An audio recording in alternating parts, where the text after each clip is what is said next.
या श्री स्वयं सुकृतिनां भवनेष्वलक्ष्मी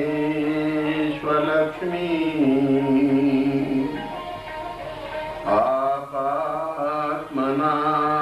प्रदधियां हृदये सुबुद्धिं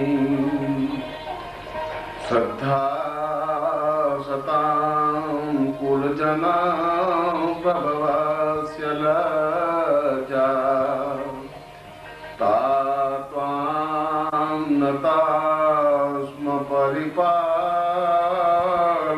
देवि विश्वम्।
ज्ञानं वदेवं प्रेतं सदैवं हिरण्यरूपं महितां विहन्ति आरूढमस्तं महितां विलक्ष्मी श्रियं च देवीं प्रणमामि। मैं चित्रा नक्षत्र और ज्योतिष की दृष्टि से श्रेष्ठतम योग में उस आद्या जननी मां भगवती लक्ष्मी के अष्ट स्वरूप की विशिष्ट साधना करके उन सारी उपलब्धियों को प्राप्त करना चाहता हूं जो अगम्य है, जो दुर्लभ है, जो कठिन है और जो अप्राप्य है। विश्वामित्र के श्लोक के इस कथन के आधार पर उन्होंने इस श्लोक में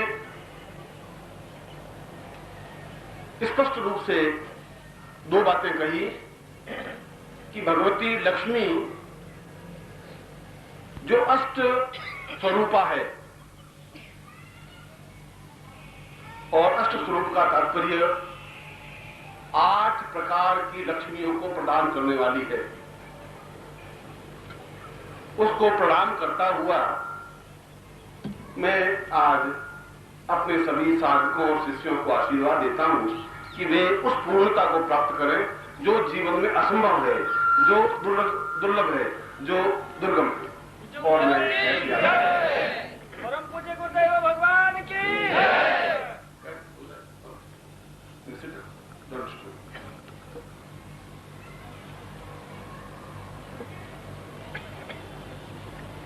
इस श्लोक में, और यह मुझे श्लोक अत्यंत प्रिय है, इसलिए प्रिय है और विश्वामित्र इसलिए मेरे हृदय के निकट है कि विश्वामित्र गिड़गिड़ाने वाला ऋषि नहीं। यूं तो भारतवर्ष में सैकड़ों ऋषि पैदा हुए और हम सब ऋषियों की संतान हैं, और हमारे गोत्र उन ऋषियों से संबंधित हैं। हम वशिष्ठ गोत्र उत्पन्न हैं, हम गर्ग गोत्र उत्पन्न हैं, हम कणाद गोत्र उत्पन्न हैं, हम गौतम गोत्र उत्पन्न हैं। उसका तात्पर्य है कि हमारे, अगर हम अपने जीवन और मैं अपने पिता दादा परदादा को पीछे चलता चलता जाऊंगा तो मैं वशिष्ठ तक पहुंचूंगा कि वशिष्ठ के संतान का खून होता हुआ मैं आप पहुंचाऊं, इसलिए वह मेरा गोत्र है। इसलिए निश्चित रूप से मैं विश्वामित्र और वशिष्ठ और गर्ग और अत्रि और कणाद और पुलस्त्य और अन्य ऋषियों को मैं बहुत भक्ति भाव से प्रणाम करता हूं, इसमें तो कोई दो राय नहीं। मगर विश्वामित्र मुझे इसलिए प्रिय है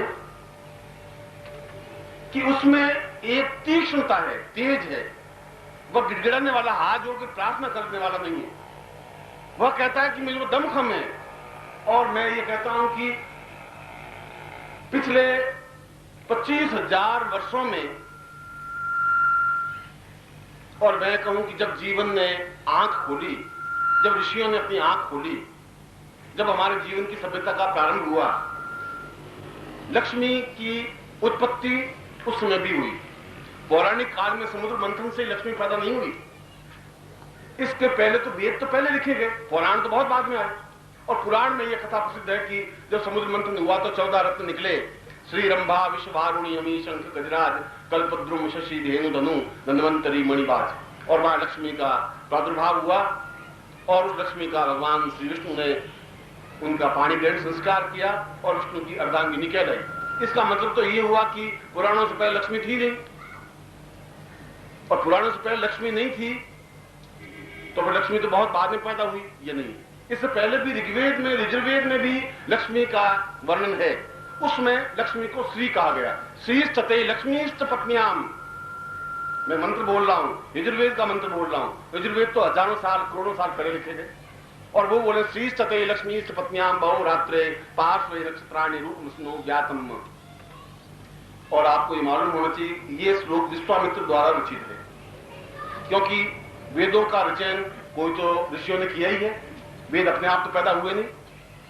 आदि गर्भा तो जरूर है, मगर ऋषि दो प्रकार के होते हैं, एक वेद मंत्र पढ़ने वाला, एक वेद मंत्र लिखने वाला, उच्चारित करने वाला, जिन्होंने वेद सृष्टा कहलाए। जो मंत्र सृष्टा है वे अपने आप में श्रेष्ठ है। और लक्ष्मी के यजुर्वेद में 16 मंत्र हैं, एक मंत्र ही नहीं है लक्ष्मी से संबंधित। तो यजुर्वेद का तात्पर्य यह कि भौतिक चीजों की उपलब्धि के लिए यजुर्वेद में मंत्र हैं कि मैं जीवन में ये चाहता हूं, मैं संतान चाहता हूं, मैं पुत्र चाहता हूं, मैं भौतिकता, और मैं सोचता हूं कि भौतिकता की प्राप्ति के लिए प्रयत्न करना कोई पागलपन नहीं है, मूर्खता नहीं है। दरिद्रता जीवन का गुण नहीं है, जीवन का अभिशाप है। अगर तुम्हारे घर में, ये तो अलग बात हुई कि आगे जाकर के हम जीवन में पंगु बन गए, आगे जीवन में जाकर के हम कमजोर बन गए। बुद्ध के समय में हम बिल्कुल गए बीते बन गए। बुद्ध ने कहा कि नहीं, बुद्धम शरणम गच्छामि क्षमा ही वीरस्य भूषणम, और लक्ष्मी की आवश्यकता नहीं है, और भगवे वस्त्र पहन करके जंगल में भाग गए। और मैं सोचता हूं कि इससे ज्यादा पलायन, इससे ज्यादा कायरता, इससे ज्यादा कमजोरी जीवन की कुछ हो ही नहीं सकती। इसके बाद में तुलसीदास को कहना पड़ा, बुद्ध के बाद में कहना पड़ा कि नारी बोई घर संपत्ति नासी, मूंड मुंडाए भय सन्यासी। और तो मर गई, अब घर में कुछ खाने पीने की रोटियां नहीं, तो लंगोटी पहन करके साधु बन गए, आराम से बैठे, रोटियां मिल गई, गृहस्थों ने उनको कहा बाबा जी प्रणाम, रोटी मिल गई। ये सब बाद में गड़बड़ी पैदा हुई। जीवन का श्रृंगार लक्ष्मी है, इसको न तुम नकार सकते हो, न मैं नकार सकता हूं, न वेद नकार सकते हो। वेदों ने भी इस बात को स्वीकार किया है, देवताओं ने भी स्वीकार किया है, और विष्णु ने तो साधना आराधना की उस स्त्री की। भगवान शिव को भी साधना आराधना करनी पड़ी, ब्रह्मा तो आराध्य थे ही। इसलिए जब मैं आज लक्ष्मी आबद्ध प्रयोग कर रहा हूं तो मैं उसकी पृष्ठभूमि आपके सामने स्पष्ट कर रहा हूं, और मैं विश्वामित्र के श्लोक को सोच समझ करके आपके सामने रख रहा हूं। और इस यजुर्वेद में ही वशिष्ठ ने भी मंत्र बोला है। अब मैं सिर्फ 16 तो मंत्र 16 उन विद्वानों के या 16 ऋषियों के तो बोल करके समय आपको ज्यादा खराब नहीं करूंगा, मगर मैं दोनों मंत्रों को आपके सामने उच्चारण करने से क्लियर हो जाएगा। वशिष्ठ ने कहा है कि श्रियं वै प्रिया पूर्वतमतां सदैवतां सा दीर्घावतो। हे लक्ष्मी, हे श्री, मैं तुम्हें प्रार्थना करता हूं। मैं दीन हूं, मैं अपाहिज हूं, मैं दरिद्री हूं, मैं अकर्मण्य हूं, मैं आपका दास हूं। आप मुझ पर कृपा करें, आप मेरे घर में स्थापित हों, आप मेरे घर में सुख संपत्ति दें। ये वशिष्ठ ने कहा, अपनी जगह से ही कहा होगा, और ये भी तरीका है। अब मैं दूसरा मंत्र उसी यजुर्वेद का बोल रहा हूं जो विश्वामित्र ने रचा। उसने कहा, श्रीश्चते लक्ष्मीश्च पत्न्यां भवो रात्रे पार्श्वे नक्षत्राणि रूपमस्मिनो व्यातम् विष्णुं निखाणा मुम्मैखाण सर्वलोकं मैखाण। लक्ष्मी, तुम मुझसे भाग नहीं सकती, तुम में क्षमता नहीं है, तुम में ताकत नहीं है, तुम में तेज से दूर हट सको। तुम्हें हर हालत में मेरे आश्रम में बैठना ही होगा, और जो मैं चाहूंगा वह तुम्हें करना पड़ेगा। तुम मेरे आश्रम से जा नहीं सकती, तुम आश्रम से निकल नहीं सकती। इतनी ताकत, इतनी क्षमता तुझमें नहीं है। तुम्हें जो कुछ करना हो तुम कर, ताकत मुझ में है, मैं तुम्हें बिठा दूंगा। ये दोनों। और बुद्ध के समय तक हम आरती उतारते रहे, लक्ष्मी की जय लक्ष्मी मैया, जय लक्ष्मी मैया, तू मेरे घर में आ, जय लक्ष्मी मैया। दीपक जलाते रहे, लक्ष्मी आई थी और 5 रुपए का तेल जल गया सारा। क्योंकि हम वशिष्ठ ने नई पद्धति बना दी कि लक्ष्मी की आरती करते रहे, हमने करते रहे। इसलिए मैंने कहा कि वे मंत्र मुझे बहुत ज्यादा प्रिय नहीं लगे होंगे। मंत्र है, मैं उच्चारण करता हूं उनका, मगर अगर तेजस्विता नहीं है, अगर हमारी आंख में तेज नहीं है, बल नहीं है, साहस नहीं है, क्षमता नहीं है, तो फिर मैं खुद पंगुर, कायर और कमजोर हूं, और मैं अपने शिष्यों को भी कायर, कमजोर, पंगु बना दूंगा। वो विश्वामित्र यही कह रहा है कि तुम्हें लक्ष्मी, मैं बहुत जिंदगी भर गिड़गिड़ाता रहा। मैं सोचता हूं संसार में, पूरे संसार में जितनी दरिद्री अवस्था विश्वामित्र ने बिताई, उतना और कोई ऋषि बिता नहीं सकता है। और जितनी संपन्नता विश्वामित्र ने प्राप्त की, संसार में आज तक प्राप्त कर नहीं पाया। एक दरिद्री व्यक्ति जिसको खाने के लिए रोटी नहीं, उस विश्वामित्र के जीवन की कहानी कह रहा हूं कि उसको यह आदत हो गई कि उसको कुत्ते का मांस खाने के लिए तैयार हो जाना पड़ा, क्योंकि उसके पास याचक वृत्ति नहीं थी, प्राप्त करने की क्रिया नहीं थी। और भूखा आदमी बहुत तेजस्वी बनता है, क्योंकि उसमें आग होती है, रपट होती है, चेतना होती है। और उसने कहा कि नहीं, क्योंकि उसने उन मंत्रों का सहारा लेता रहा, हे लक्ष्मी माँ, हे लक्ष्मी माँ, तुम आ, मेरी दरिद्रता मिटा, तू मेरी गरीबी मिटा। लक्ष्मी आई। उसने कहा नहीं, मुझे ऐसी लक्ष्मी नहीं चाहिए। अगर मुझे दमखम होगा तो मैं लक्ष्मी को अपने घर में स्थापन करूंगा ही। इस श्लोक का तात्पर्य है, उस दिन जिस दिन उसके मन में परिवर्तन आया, मैं जो आज अपने प्रवचन के प्रारंभ में जो श्लोक बोला है, उस श्लोक का तात्पर्य है कि लक्ष्मी, अब मैं तुम्हारी प्रार्थना नहीं करूंगा, अब तुम्हारे सामने गिड़गिड़ाऊंगा भी नहीं। आदर सम्मान तुम्हारा दे रहा हूं, जरूर दूंगा, मगर तुम किसी भी हालत में, तुम्हें मेरे आश्रम में आना ही पड़ेगा, रहना ही पड़ेगा, 8 रूपों में। और जो चाहूंगा तुमसे प्राप्त करके ही रहूंगा। ये तू है, ये मैं हूं। और लक्ष्मी को हर हालत में आकर के विश्वामित्र के यहां स्थापन होना ही पड़ा, और वह सब कुछ देना पड़ा जो किसी भी ऋषि के पास नहीं था। क्योंकि अष्टयुक्त धनम धान्यम धराहर्म्यम कीर्तिर आयु यशो बलम तुर्गान दंतना पुत्रान अष्ट लक्ष्मी प्रकीर्तिता।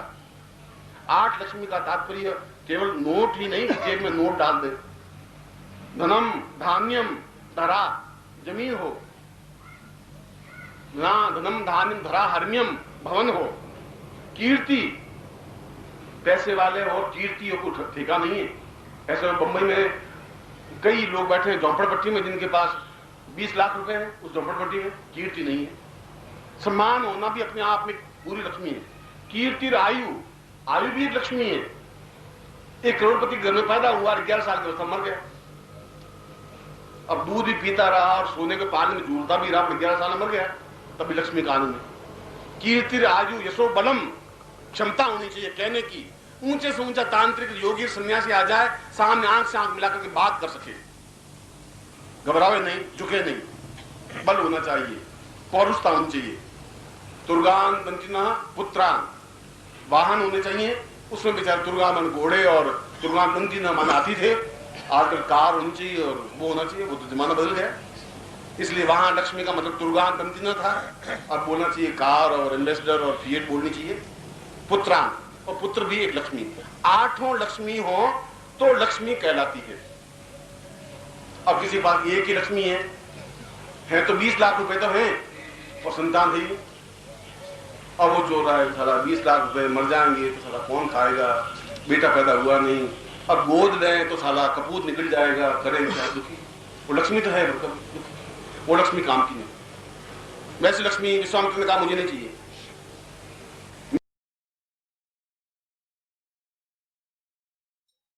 ओम परम तत्वाय नारायणाय गुरुभ्यो नमः। ओम ह्रीं मम प्राण देह रोम प्रतिरोम चैतन्य जाग्रय ह्रीं ओम नमः। ओम भूर्भुवः स्वः तत्सवितुर्वरेण्यं भर्गो देवस्य धीमहि धियो यो नः प्रचोदयात्।